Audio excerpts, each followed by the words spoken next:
Mateus, capítulo de número 13.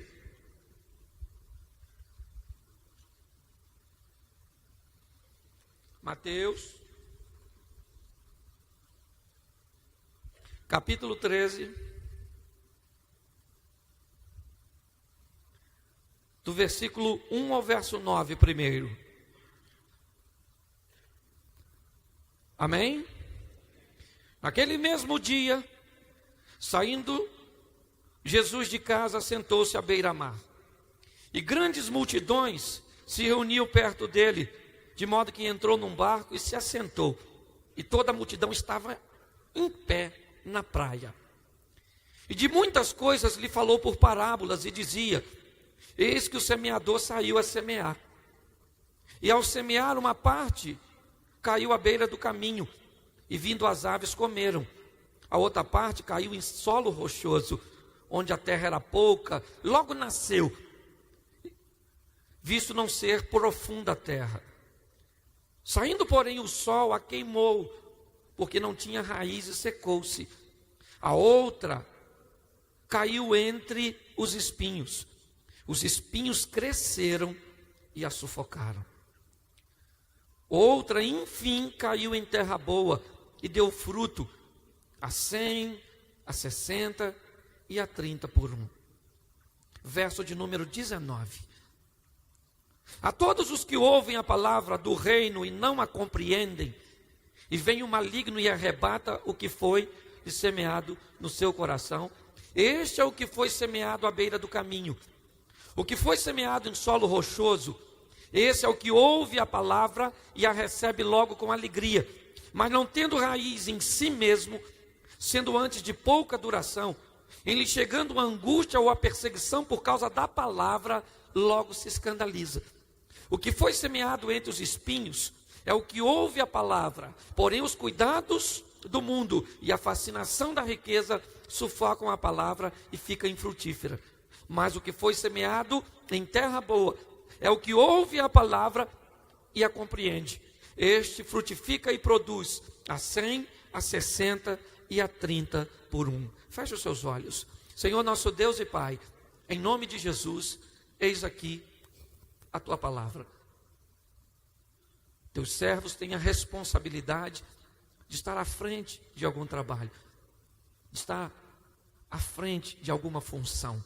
Por isso, Senhor, em nome de Jesus, fala conosco nesta hora. Amém. Glória a Deus. Amém? Esta parábola recebe de Jesus uma atenção muito especial. Jesus gasta um pouco mais de tempo e investe um pouco mais de tempo nessa parábola. Não apenas para contá-la, mas também para esclarecer aos seus discípulos, fazer um discipulado. Obrigado, meu irmão. Esse era o desafio de Jesus, deixar um legado. Saber que ia embora e ter alguém que daria sequência a este trabalho com eficiência. É isso que ele queria. Então, todas as vezes que tinha um assunto muito importante, Jesus sempre chamava os discípulos para nos instruir de uma maneira correta. Se você observar, vamos a um momento muito interessante onde Jesus faz isso, só para eu exemplificar. Oferta. A Bíblia diz que o que a mão direita faz, a esquerda não deve ver. No momento de ofertório, Jesus para diante do gasofilaço e fica olhando. Já não era certo. Você fica olhando a oferta dos outros. Que coisa chata, isso não é ético. Você assim, ó. Era ele olhando. Quando ele estava olhando, lógico, se tem alguém olhando a tua oferta, todo mundo gosta de causar uma boa impressão. Às vezes eu fico imaginando se na nossa igreja nós fizéssemos uma oferta aberta. Igual faz ceia. Troca com o seu irmão. Como seria isso? Pensa. Dá a oferta agora para o seu irmão. Hoje ele vai ofertar a sua oferta, você é dele. Pensa que constrangimento. Que primeiro, ninguém queria ser o primeiro a ofertar. Você quer ver primeiro o que o outro vai fazer. Porque você quer ser melhor que o outro. Então você fica, vê aí, mostra aí. Vai ofertar o quê? Não. E se Jesus estava olhando, todo mundo queria impressionar? Não. E vinha a turma trazendo dinheiro, baú, e aquela coisa. De repente, quem é que vem? Uma viuvinha. Uma moedinha. E Jesus? Se fosse o outro. Deixa essa viúva passar, depois eu olho. E lá vem a viúva. Botou 2 moedinhas. E Jesus ficou encantado. Primeira coisa que ele faz, chama os discípulos. Gente, vem aqui. Viram a oferta da viúva? O discípulo deve ter falado, que viúva? Que oferta? Não vi nada, ela deu cheque. Passou o cartão, não vi nada na mão dela. Olha só, Jesus chama os discípulos, porque ele não estava olhando o quanto as pessoas faziam, mas sim como ela fazia, diz o texto. Jesus olhava como elas ofertavam. Encantou Jesus. Aí eu pergunto a você, o que encantou Jesus, e Jesus ia ensinar os discípulos que Deus gosta do pouco, o que encantou Jesus foram as 2 moedas da viúva? Não, porque Jesus sabia de onde aquilo estava vindo. Essa é a questão. Então ele diz aos discípulos, eu preciso explicar a vocês. Não se encante com isso que trouxeram, porque de onde isso veio tem muito, e isso não é o melhor. Mas olha para isso aqui. É muita coisa, não em relação àquilo. Mas eu não estou olhando o quanto, eu estou olhando o como. Olha a grande lição que Jesus está dando aos seus discípulos. Jesus está explicando aos discípulos, o que encanta aos homens, nem sempre encanta a Deus. Mas Jesus precisava instruir essa turminha. Por quê? Para deixar o legado. Lembra quando a mãe de Tiago e João perguntou, deixa meu filho sentado de um lado, o outro do outro? Provavelmente Pedro perguntou, eu sento onde? Olha a confusão que gerou. Jesus teve que fazer uma terapia de grupo. Chamou a turma, calma, ninguém senta em lugar nenhum, peraí. Por enquanto todo mundo em pé. Note como ele agia, como ele trabalhava. E aqui tem uma mensagem muito interessante. Porque Jesus diz que um semeador sai para semear. Na explicação, ele diz que a semente é a palavra do Senhor. O solo é o coração do homem. E o semeador é todo aquele que semeia. Mas aí Jesus começa a explicar uma coisa meio esquisita. Ele diz que tem 4 tipos de solos. O primeiro solo é o da beira do caminho. O segundo é o do meio, das pedras. O terceiro é o dos espinhos. E o quarto é terra. Se Jesus fez isso e está falando de semeadura, a mensagem que ele está querendo passar é a seguinte: deixa eu explicar para vocês, líderes, dessa turma que vai chegar para você apacentar, normalmente tem 4 grupos. E somente 25% é terra boa. 75% vai precisar de tratamento. Deu para você entender porque a igreja tem tanto problema? A igreja tinha tudo para dar errado. Ex-viciado, ex-traficante, ex-homicida, ex-mentiroso, ex-mulherengo, ex-malpagador, ex-isso. Tinha que tirar esse negócio. E botar Bangu, presídio de segurança máxima, sei lá, alguma coisa desse tipo. O que faz a igreja funcionar é o rio de água viva que passa no meio dela, mudando a história das pessoas. Mas aí nós vamos ver por que muita gente não muda. Jesus definiu 4 grupos. E 25% só chega com um índice bom de produtividade. E aí você tem que dar auxílio para quem primeiro? Desses 4 grupos, qual é o que mais merece a sua atenção? Qual? Os bons. Porque são eles que você vai trabalhar para ajudar a consertar o edifício. Como é que você vai consertar todo mundo sozinho? Você tem pastor fartando, morrendo. Eu não tiro fera, vai morrer, miserável. Quem tinha que morrer pela igreja já morreu. Você está afim de ir, vai. Eu dou a minha vida. Que é isso? Não é assim que funciona, não. Para pensar. É ou não é? Então, primeiro grupo que você tem que dar atenção. Localize os caras que são bons. Quem tem potencial, tem produtividade. Pega essa turma, aproxima de você. Forma a comunidade da visão. Cuidado, nunca coloque uma nova ideia no meio de todo mundo numa reunião, porque pode ter mais de uma pessoa que não concorda, se une e aí já era. Então você pega os indivíduos isolados, um a um, e vende a ideia.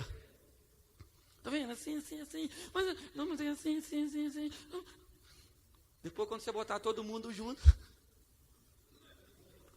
você já falou com eles individualmente. Estratégia. É assim que funciona. Tem que ter sabedoria. Jesus está tentando transmitir isso aos seus discípulos. É isso que ele está tentando fazer. Só que o primeiro grupo, quando ele vai explicar, ele diz assim: aquela semente que caiu à beira do caminho é todo aquele que ouve, mas não entende. O cara não entende, está escrito aqui, não compreende. Então você tem que saber que tem gente que não entende nada do que tu está falando. Esse dia eu fui num culto, um cara não acrescentou nada no meu saber, ainda botou dúvida naquilo que eu já sabia. Falei, meu Deus do céu, que culto estranho. Você está rindo, mas o assunto é sério. Tem gente que não entende nada. Aí você vem do seminário, homilética, hermenêutica, exegética. O cara não sabe nem quem é Abraão. Filósofo, Jean Paul Sartre. É isso. Vou te mostrar um exemplo. Jesus, meio-dia mais ou menos, no poço de Jacó, o discípulo foi comprar comida e chega uma lourinha lá para pegar água. Devia ser loura. Vamos lorinha. Chegou lá. Jesus está lá quietinho. Ele falou com ela assim: a senhora me dá um copo d'água? Ela disse: como o senhor ousa falar comigo que sou uma mulher decente? Jesus pensou: decente. A senhora engana os outros. Eu não, minha filha, eu sei que a senhora é. E aí Jesus começa a falar com ela de salvação. É ou não é verdade? Se tu soubesse aquele que te diz, dá-me de beber, tu é que lhe pedirias e eu te daria da água? Ela não está entendendo nada. Ela falou: onde, pois, o senhor tem água aí? E se o senhor tivesse água, não me pedia. Jesus falou: ô minha filha, deixa eu explicar aqui, peraí. Ó, aquele que beber desta água tornará a ter sede, o H2O do pocinho. Aquele que beber da água que eu lhe der, nunca mais terá sede, porque a água que eu lhe der se fará um manancial que salte para a vida. Mas ela falou assim: onde, pois, tem desta água? Me dê um pouco para tornar aqui. Note que ela não está entendendo nada. Jesus falou: chama seu marido, por gentileza. Ela falou: não tem marido. Ele disse: bem de certo não tem, porque tu já teve 5, está no 6º, nem é teu. Ela falou: eu vejo que o senhor é profeta. E ele deve ter pensado: é isso que eu estava tentando te falar na água, maluco. Mas você não estava entendendo nada, eu mudei de estratégia. Você tem que saber que tem gente da sua igreja que não entende nada. E você como líder, você como responsável, tem que preparar um povo que fala a linguagem do povo. Que talvez você é culto, erudito, sábio, gosta de pensar alto, mas você está dando comida para a ovelha, rapaz. Para orar, curve suas frontes. O cara não sabe o que é fronte, maluco. Fronte, o que é fronte? Não trouxe isso não, hein? Não, isso é língua estranha, O cara está... É o Espírito que está falando. O cara não sabe. Vamos circunflexionar o joelho, porque estamos nesses conclavos pelos beneplácitos. O cara disse, eu vim na igreja ou na Academia Brasileira de Letras? Não sei onde é que eu estou. Tu tem que fazer entender. Eu sei que tem gente que não gosta de ser popular do jeito que eu sou. Não tem nada de errado nisso. Você gosta de ser aquele cara refinado, rebuscado. Não tem problema nenhum. Agora arruma um miserável lá na sua igreja para falar a linguagem do povo. Põe o cara lá. Não, não é? Fala, meu filho, fala. Não gosto de ouvir você falando, mas é o jeito que o povo entende. Não, não é? Os americanos vêm aqui, olha, Gidalto, você imaginou aquele cara falando? Você fala inglês? Aí o cara fica falando. É meu amigo, eu vou usar, tem que ter um Gidalto. E é isso que ele está falando? Cara, não. Aleluia. Mas quando ele falou, você não entendeu nada, como é que você vai falar aleluia? Não é? Então você tem, Jesus mostrou isso, tinha gente que não entendia nada. Não é? Nadinha. A hora que a mulher entendeu, a ficha caiu, já era. Aconteceu. Então você tem que pegar desses 25% e achar alguém que seja capaz de falar a linguagem do seu povo. Não tenha crise se vão gostar mais dele do que você. Esse é o problema. As pessoas se tornam popular na igreja. Tem gente que vai ser mais popular do que você, que é o pastor. Mas e daí? Você está buscando popularidade ou você veio aqui para somar no reino de Deus? O que você quer? A glória daqui ou a glória de lá? Amém? Pare para pensar. Jesus diz, se o povo não entende, o povo peca. Porque o povo peca porque lhe falta entender. É assim que funciona. Então arrume gente que fala a linguagem do povo. Deixa falar, pergunte de novo. Entendeu? Entendi. A maioria fala que entendeu, mas não entendeu. Você tem que ser claro. Explica tudo, tintim por tintim, no final entra em detalhe. Fale o óbvio. Porque o povo às vezes não está nem aí, gente. Acaba o culto, você pergunta na segunda-feira. O que foi o culto ontem? O culto foi bênção. Bom, foi. Pregou o quê? Um negócio lá. Tinha muita gente, tinha não? Gente, tinha pra caramba. Cantaram umas músicas lá. Mas e aí, o que você aprendeu? Aprendeu o quê? Não li nada, rapaz. Falou aquele negócio lá que fala mesmo, assim, pra gente ir pro céu. Crente é um mal barato, gente. Eu vou falar uma coisa para vocês. É uma benção, então tem que dar um jeito. Você que é líder, saber se esse povo está entendendo. E o que vale não é o que você fala, e sim o que o outro entendeu o que você quis dizer. O cara entrou num restaurante, demoraram a atender ele. Ele falou, garçom, estou aqui um tempão. O garçom veio com a cestinha de pão. Ele disse, o que é isso? Ele falou, o senhor não falou que estava aqui e não tem pão? Eu falei, nada disso. Eu falei que estou aqui um tempão. Então você tem que saber se esse povo está entendendo. Que de repente o povo não entende nada, vai obedecer o quê? Note que era Jesus que estava explicando isso.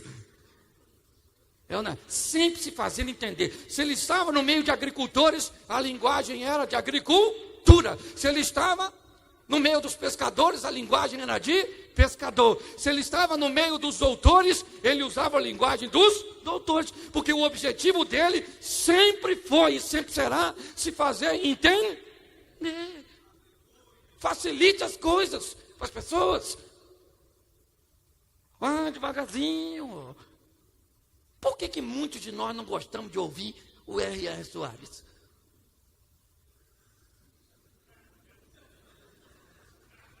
Porque ele é simples mas o povo está lá. Valdomiro. Viu o Valdomiro falando? É uma cultura sensacional, um negócio fantástico, de outro mundo, uma sabedoria. Ele fala a linguagem do povo, o chapelão. E o povo está lá. Você entende que o Valdomiro? Lógico que eu entendo. Quem não entende? Até meu filho que está na barriga. O menino nem nasceu, já consegue entender de tão fácil que é. facilite as coisas. Não é facilitar o evangelho em si. O evangelho não se negocia. Não é isso que eu estou falando. É pregar a palavra genuína, mas criando uma forma do povo entender. Não é para ninguém, não. O que nós precisamos é criar gente como Daniel, que vá para a Babilônia e que ele esteja na Babilônia, mas a Babilônia não esteja nele. O membro não pode estar na sua igreja o tempo todo. O culto é 1, 2 horas, uma vez por semana, 2, 3, seja lá, mas o embate é lá fora.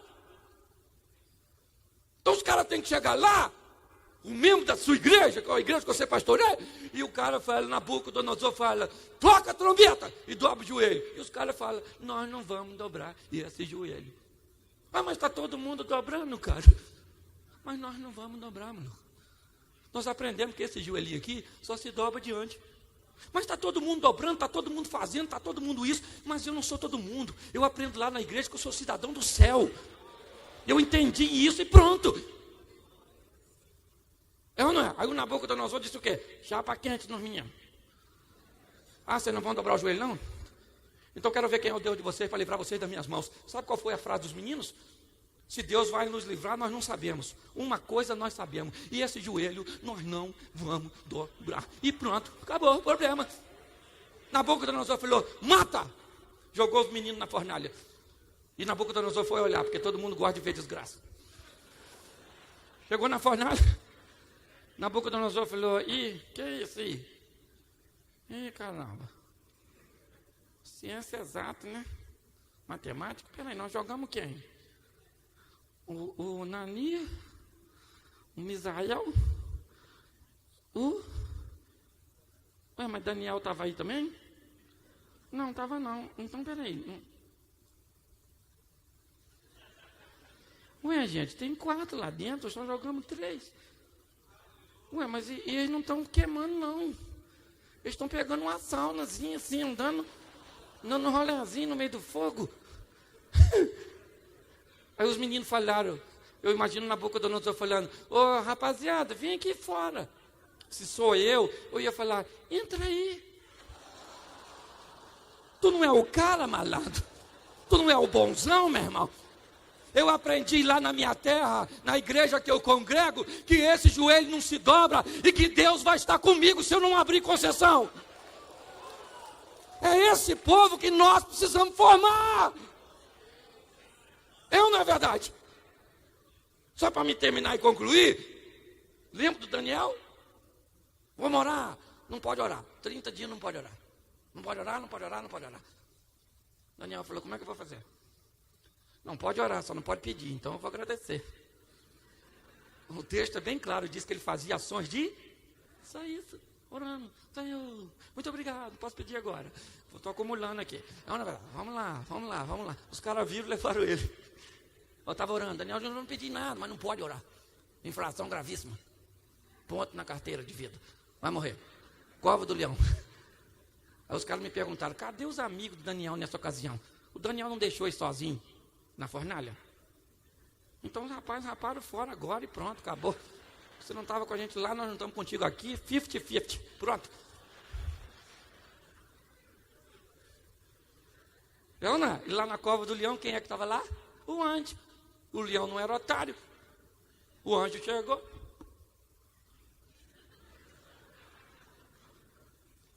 Daniel atrás. O leão deve ter pensado, a gente come amanhã, né, filho? Para que comer hoje? Esse cara não deve ter nenhum gosto bom, esse é vegetariano, esse cara... Né? Para pensar. Nós temos que fazer as pessoas entenderem o que é a essência do Evangelho, para que elas consigam viver isso lá fora. Porque Deus é um Deus de propaganda, gente. Marketing. Propaganda é a alma do negócio. É assim que funciona. Lembra quando o Ezequias ora com Isaías pedindo ajuda a Deus, quando Senaqueribe cercou? Deus enviou um anjo que só matava valente. Por que o anjo não matou todo mundo? Por causa da propaganda. O O anjo fazia assim, quem encarava morria. Quem corria contava. Propaganda. Os covardes corriam. Gente, ó, vim de lado. Os caras não tem exército não, hein? Mas tem um anjo lá, maluco, que o anjo mata pra caramba. O anjo, exterminador do futuro, esse anjo, olha. Pare e pense. Nós temos que fazer com que as pessoas entendam. Se elas não entenderem, elas não podem viver aquilo que não entendem. E quem vai ser o facilitador disso? Eu e você. Amém? Ou você vai achar alguém que vai facilitar. Pronto, tem nada de errado nisso. Amém? Segundo grupo, aquele que a semente cai no meio das pedras. É um grupo mais delicado. Pois este grupo é aquele que entende. Ele entende, ele capta a mensagem. Mas ele tem problema para criar raízes em si mesmo, diz o texto. Mas o que é isso? Ele tem dificuldade de viver em Deus suas próprias experiências. Entende? Porque quanto a fatos não há argumento. Pode falar o que quiser do meu Jesus, mas eu sei o que o meu Jesus é para mim. Pelo que ele vai fazer? Não, pelo que ele já fez. Eu tenho história com ele. Quando Davi vai enfrentar Golias, ele vai pautado em quê? Qual é o argumento dele para Saul? Saul diz: você não pode pelejar contra esse gigante, pois ele é reconhecido nacionalmente e internacionalmente como especialista em duelo. Todo mundo sabe a fama dele. O que Davi disse? Calma, Saul. Estava eu apacentando as ovelhas de meu pai. Memória. Quando veio o leão, eu falei: aí, leão, aqui tem pastor, meu irmão. Vai encarar? O leão veio, eu arrebentei o leão. Depois veio o urso, matei o urso, que não conhecia a história do leão. Um desavisado. E eu matei o leão e o urso, e eu vou matar esse gigante. Gente, ele vem pautado em quê? Em suas raízes, nas experiências que ele tinha com Deus. Deixa eu perguntar uma coisa para você. Você chegar aqui hoje, quantos leões e ursos você já enfrentou na sua vida? Qual que acabou com sua vida? Então não é esse problema que você está vivendo hoje, ou que você vai viver amanhã, que vai acabar com você. Porque o Deus que te deu vitória, continua o mesmo para te dar vitória hoje. Mexa na sua memória. É assim que funciona. Só que o texto é claro. E diz que as perseguições e os problemas são as pedras. Foi o que Jesus disse. As raízes não se aprofundam porque essas pessoas estão preocupadas com pedras, com frustrações, com decepções, com esse montão de coisas que a gente vê. Hoje, criança pequenininha vai para psicólogo, faz massagem para ficar calma. Nunca pagou uma conta de luz. Faz nada, está estressada. Não sei onde esse troço vai parar, gente. Para pensar. Machucado, ferida, chega gente ferido. Esse dia uma moça chegou lá na igreja e falou: pastor, minha vida acabou. Eu falei: acabou por quê, minha senhora? Ela falou: meu marido morreu. Eu falei: a frase está errada. Acabou foi a vida dele. E não da senhora. A senhora ainda está legalzinha, dá uma ajeitadinha na carcaça e prossegue a vida. Traumatizada. Que isso, gente? Nós vamos ter que ter nesse grupo nosso gente para tirar pedra dos outros. Conselheiro, gente da oração que vai lá: Senhor, essas pedras aqui, Senhor. Que o povo, você termina de pregar, o povo está em polvorosa, o povo está... Isso aí! Ah! Isso. Vai indo embora para casa, falei isso ontem lá na igreja. O pessoal vai, isso aí, vai dar certo.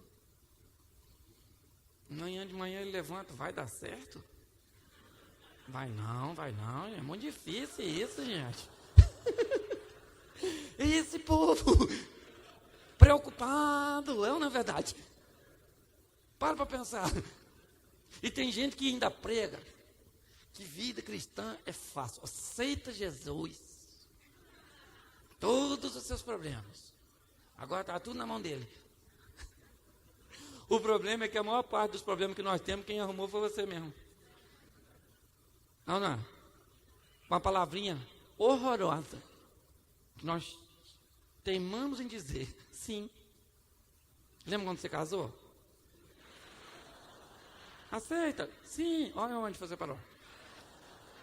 Me empresta aí? Sim. Olha, quebrou. Mas sim, tem que aprender a falar não. Palavrinha mágica. Não. Jesus estava pregando uma mensagem dura, o pessoal indo embora. Pedro chamou Jesus, deixa eu falar uma coisa com o senhor aqui, isso não está dando ibope. A turma está indo embora. Prega aí uns camelos 2.0, uma casa aí na beira do Mar da Galileia, umas coisas assim, pô. Jesus falou, ô Pedro, deixa eu falar uma coisa para tu não está a fim de ir embora também, não? Pedro falou, para onde irei eu, se só o Senhor tem palavra de vida eterna? Jesus deve ter pensado, então recolha essa sua insignificância, miserável. Aprenda a falar não, gente. Nós precisamos. Tem que ter gente para cuidar dessa gente machucada, porque gente machucada gosta de machucar os outros. Ela está doendo, quer ver os outros sentindo dor também. Então Jesus falou sobre isso. Tem que ter gente, você tem que ter paciência. Ir lá, conversar com a pessoa. Meu filho, o que você tem que você não produz? O que é isso? Uma hora você está firme, uma hora você não está. Vem a dificuldade, eu vou desviar. Esse dia uma senhora falou comigo, vou embora dessa igreja que só tem fofoqueiro. Falei, o que é isso, minha senhora? Não é assim não. O que houve? Eu já sabia o que era, só que eu fiquei quieto. Tem uma que não sabia, que é para não arrumar mais confusão. Falei, o que foi? Sabe o que ela falou para uma irmã da igreja? Vê se secou de falar. Falou para uma irmã da igreja que o marido dela estava fraquinho. Não fazia nada com ela. A irmã contou para todo mundo, irmão. Quando o irmão chegava na igreja, a gente já olhava e pensava, ó o fraquinho aí. Era involuntário. Aí ela falou, vou embora que aqui só tem fofoqueiro. Falei, minha senhora, espera aí um pouquinho. Vamos fazer uma reconstituição do crime. Essa mulher é fofoqueira mesmo, essa senhora que a senhora falou. Ela é fofoqueira, sim, eu concordo com a senhora. Mas eu queria saber uma coisa, como é que essa senhora soube disso? Quem falou para ela? Ela disse, quem falou para ela? Falei, eu quero saber, quem falou para essa fofoqueira? Ela falou, foi eu. Eu falei, então peraí, a senhora falou para a fofoqueira. A fofoqueira falou. Então, a senhora é o quê? Meu pastor, não faz isso não. Eu falei, não, eu queria que a senhora falasse. Eu não gostaria de ofendê-la. Sou eu, né, pastor? Eu vou embora não, vou ficar aqui mesmo, né? A vergonha dele não é minha, né?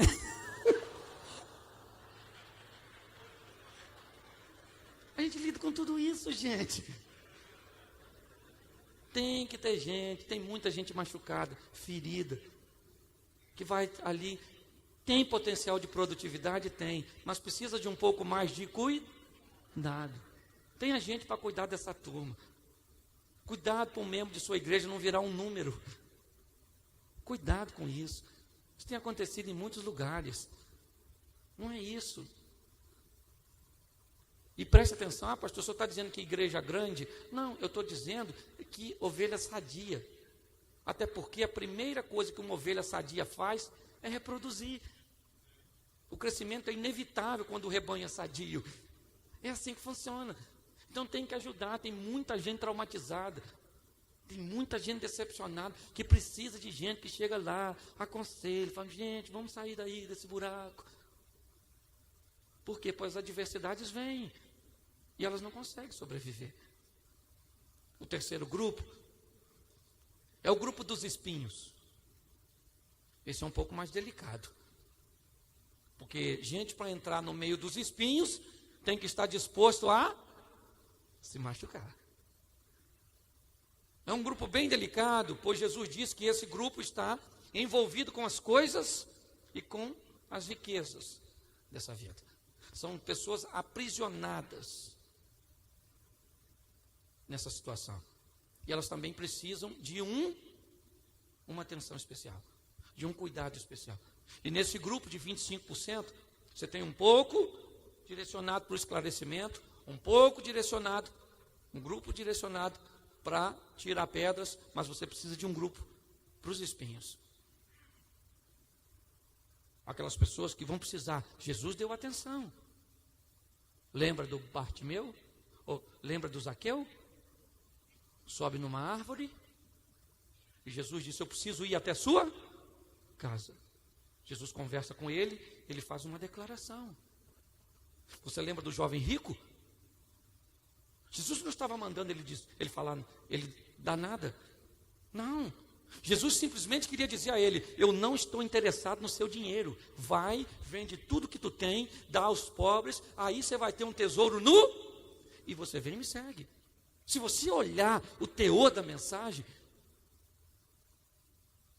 você vai ver que o que Jesus estava querendo dizer a ele: eu não estou interessado naquilo que você tem. Porque nós temos gente que tem essa visão. Estão querendo o meu dinheiro. As pessoas estão desconfiadas. Quando se fala hoje de dinheiro na igreja, é um grande desafio. Os bens, a avareza. Pare para pensar. Nós precisamos de gente para tratar seriamente desses assuntos.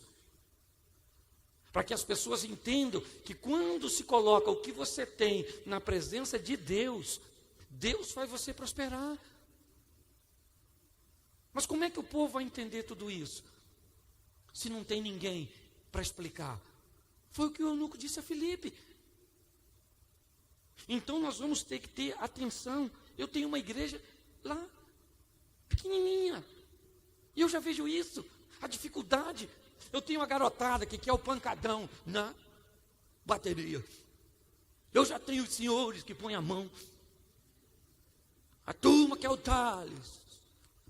Vamos lá, eu escolho Deus.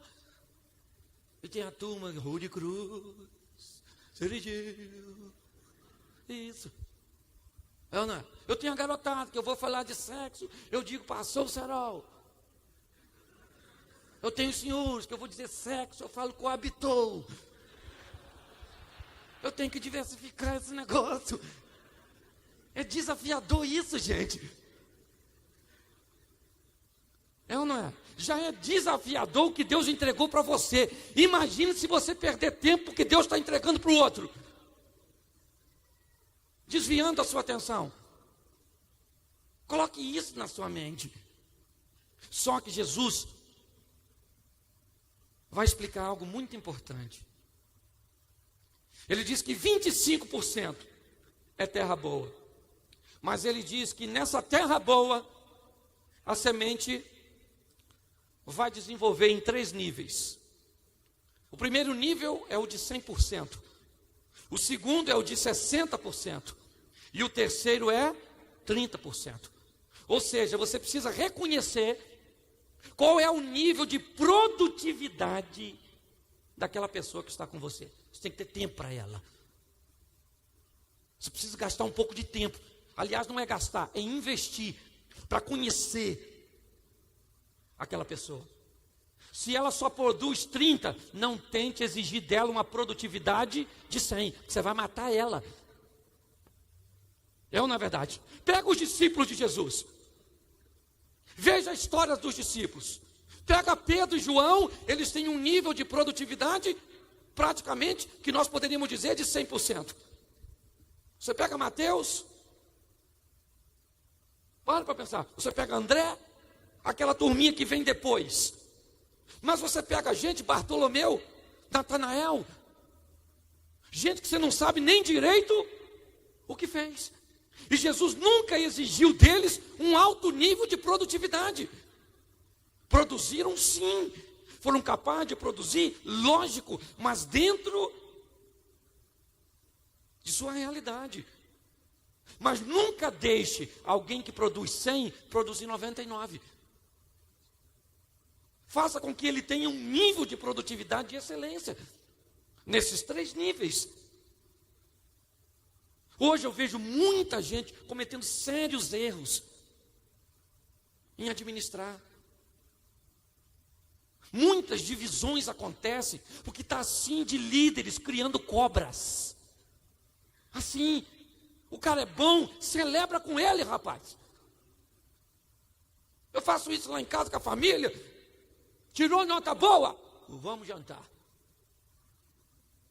Vamos comemorar essa nota. Você achou a sabedoria dentro da sua cabeça? Isso para mim é algo significativo. Vamos jantar, chega lá, fala para o garçom, sabe qual é o motivo dessa janta? Do jantar? O garçom diz, qual? Esse menino aqui, ó. Tirou uma nota fantástica. Fez isso, assim, assim, assim. Olha para ele. O bicho infla. É fera. Não é nada, eu só estou profetizando. Mas eu falo, celebra com a turma, cara. Se fez certo, você chama na tia. Se fez errado, você chama. Se fez certo, você diz, obrigação. Não é assim, rapaz. Tem que aprender a motivar os outros. Deus fazia isso.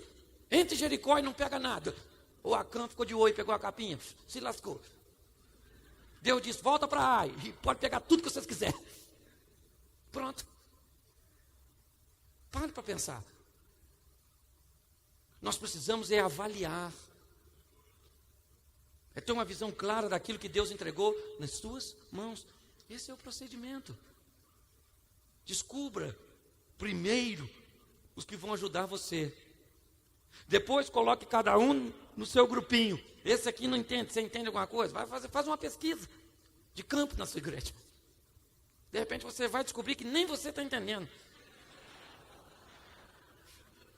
Talvez você seja o primeiro. Então descubra quem é. Nem essa turma aqui não entende nada. Então vamos botar essa turma para cá. Vamos fazer uma reuniãozinha com essa turma, fazer essa turma entender. E essa aqui? Isso aqui está cheio de pedra. Eita, gente aí que está tudo desordenado. Tudo. Né? Eu brinquei ontem lá na igreja, falei que esse dia uma moça me procurou e disse, fugi de casa. Falei, você mora com quem? Sozinha. Falei, ué. Estava difícil conviver com você mesmo, não é verdade? Você está rindo, mas é isso aí que nós temos. Uma irmã me procura esses dias e diz, eu queria contar um testemunho na igreja. Falei, lógico, só não pode hoje que é domingo, mas na quarta-feira eu deixo. Mandei minha esposa. Falei, filho, vai lá e descobre que testemunhar. Aí minha esposa foi lá. Mas meu marido falou que a senhora quer contar o que é, menina? Mas o que é? Ela falou, ainda não sei não. Quando eu chegar lá, Deus vai botar na minha boca. Eu falei, minha senhora, a senhora vai baixar no outro terreiro. Aqui não, minha querida. Aqui não é assim não, aqui negócio é esse, isso aqui é bagunça. Tem de tudo, gente. De tudo. Tudo embolado. Chega lá na sua igreja, família, para te apresentar. Aí a mulher diz, pastor, nós estamos congregando aqui, queria falar com o senhor. Esse aqui é meu marido, muito prazer. Isso aqui são os meus filhos, isso aqui são os filhos dele, isso aqui são os nossos. É isso aí. Você está rindo de coisa que te faz chorar. Mas nunca se esqueça de que o dono dessa obra é o Senhor. Foi Ele que te comissionou. Só lide de uma forma clara e franca com esse negócio. Coloque cada um no seu lugar. Administre. Tem cara que vai ser mais expressivo que você na igreja. Deixa o miserável. O povo gosta dele, aplaude ele. Você fala que é ele, todo mundo... É você, ninguém fala nada, fica tudo olhando. Você olha esse miserável aqui, essa praga roubando minha atenção. Deixa o cara lá, gente. O cara não está somando. Deixa. Aí tem gente que pressiona, você puxa um cara desse, acaba criando uma rebelião. Acaba criando uma crise. Coloque isso no seu coração. Pega essa parábolazinha, depois vai olhar e fala, Senhor, eu tenho isso aqui, 25% dos bons, e eu não tenho isso não. Eu só tenho ruim aqui. Essa palavra não serve para mim não. Então você vai achar os bons. Vai achar os bons. Vai achar. Está lá. Onde está? Não sei. E se eu soubesse, ia cobrar para falar. Porque aí é consultoria. Coloque isso. Agora, eu vou falar uma coisa com você. Faça com alegria. Amém? Faça com alegria, meu irmão. Aconteça o que acontecer, estou alegre. Choveu, que se dane o vendedor de picolé. Está chovendo, vamos embora. Vamos lá, está sol quente. Eu aprendi nessa vida. Tem 2 tipos de problemas, gente. E todos 2 não adianta você se aborrecer. Primeiro, o que não se resolve. Não adianta, ele não resolve. Segundo, o que resolve. Também não adianta se aborrecer, ele resolve. Então eu vou esquentar a cabeça com o quê? Não esquento com nada. Minha mulher fala, você tem sangue de barata. Eu digo, eu tenho sangue de Jesus. Eu levo a vida assim mesmo. Então todos nós estamos numa fila invisível da morte, onde ninguém sabe o número de sua senha. Agora mesmo alguém grita lá, 32, era você. Não dá tempo de viver mais. Eu, hein? Eu vivo mesmo, vivo. Me deu fechada, glória a Deus. Estou com vontade de falar outra coisa, mas eu falo glória a Deus. Acontece alguma coisa, glória a Deus. Então, não me aborreço. Se divirta. Olha aqueles membros da sua igreja.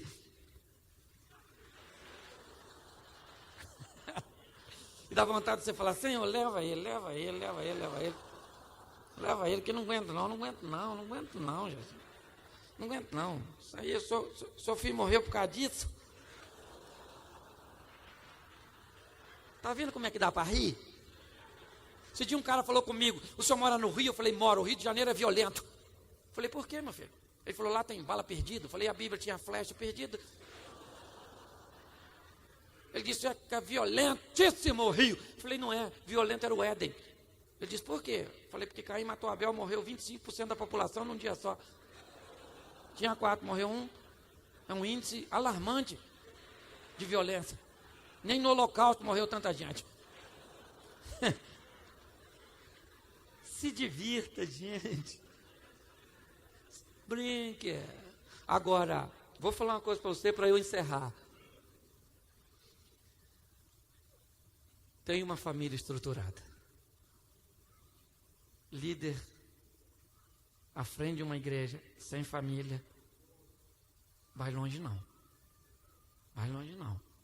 Tem que ter família, mulher, você é casado. Isso, quem aqui ainda não casou, levante a mão. O solteiro, isso aí. Glória a Deus, Deus abençoe vocês. Rica e abundantemente. Pense direitinho antes de casar. Agora, você que já casou, já tomou o primeiro gole e já era. Então, agora nós estamos tudo no mesmo barco. Tem que ter aquela mulher lá do seu lado. Não é o que você queria, mas já está lá. Fazer o quê? Eu não. Já não é mais uma garotinha, mas você também não é. Tem os pensamentos dela, a maneira dela agir. Você tem que ir lá, Jesus, meu Deus, me ajuda. Eu tinha exemplo. Deus não tem mulher, Jesus não casou. O diabo não tem a diabólica, nem a diabetes. Então era para me saber o que eu ia fazer nessa vida. Tem uma família estruturadinha. Entendeu? Um homem bacana, legal, entende? Uns filhos possivelmente ajustados. Isso. Tudinho, porque a hora são suportes, gente. Eu viajo, vou para lá e para cá, mas eu estou doido para ir para casa. Ver minha mulher, gente, meus filhos. Às vezes vou lá, brigo para caramba. Chego em casa, tudo bagunçado. Eu te disse, 6 dias eu cheguei em casa, meu filho brigou com minha mulher, meu mais velho. Cheguei lá, minha mulher estava chorando. Falei, o que foi, mano? Aí ele falou, gritou comigo. Ah, gente. Fui lá e falei assim, o que foi? Oi, pai. Falei, pai, não. Sou marido da mulher que você gritou. Que é isso? Isso não, meu irmão. Você gritou com a mulher dos outros? É minha mãe. Falei, antes de ser sua mãe, é a minha mulher. Aliás, ela só é a sua mãe porque é minha mulher. Eu cheguei primeiro, maluco. Você não grita. E ainda falei alto, gritei. Que é para ela escutar na sala. O que adianta? Eu brigar se ela não sabe que eu briguei. Falei, eu vou te bater, rapaz. Que é isso? Cheguei na sala, nervoso. Falei, eu não tô bem, hein? Aí ela com os olhos brilhando. Calma, amor. Calma o quê? Gritou com você, mexeu comigo. Tá vendo como é que dá para brincar? Estou falando de desgraça brincando. É isso, gente. Seja alegre, alegre o seu povo, porque a alegria do Senhor é a nossa força. Quero dar uma notícia para você, nós não vamos ganhar, nós já ganhamos. A vitória já é nossa. Então se divirta, seja qual for a sua dificuldade, seja qual for a adversidade. Amém? E deixa eu ir embora que eu vou para o Rio. Feche seus olhos aí, pode fechar, ninguém vai pegar nada seu não. Pode fechar aí. Senhor, muito obrigado por o Senhor ter me trago a este lugar. Muito obrigado por tudo aquilo que pude compartilhar com os meus irmãos aqui. Todos nós trabalhamos em prol do mesmo reino. Senhor, o objetivo é o seu objetivo, é a unidade. É tão doloroso para nós, muitas vezes, ver um grupo tão pequeno de pessoas serem mais fortes do que a tua igreja, só porque são unidos. Nós não queremos que isso seja uma realidade na vida da tua igreja. Nós somos um corpo. E em nome de Jesus, abençoa cada ministério, a cada igreja, mas principalmente, abençoa cada lar, a cada família, a cada casamento, aqueles que ainda estão em busca de um casamento. Em nome de Jesus, abençoa os teus filhos, para que eles sejam direcionados para um casamento santo. Muito obrigado por tudo, Senhor. Quero te louvar, te bendizer e te agradecer, pois a igreja não é nossa, ela é tua. E sabemos que as portas do inferno não podem prevalecer. A igreja vai atacar e a porta do inferno não ficará como obstáculo. Em nome de Jesus. Amém. Vale um amém? Que Deus abençoe. Um grande prazer.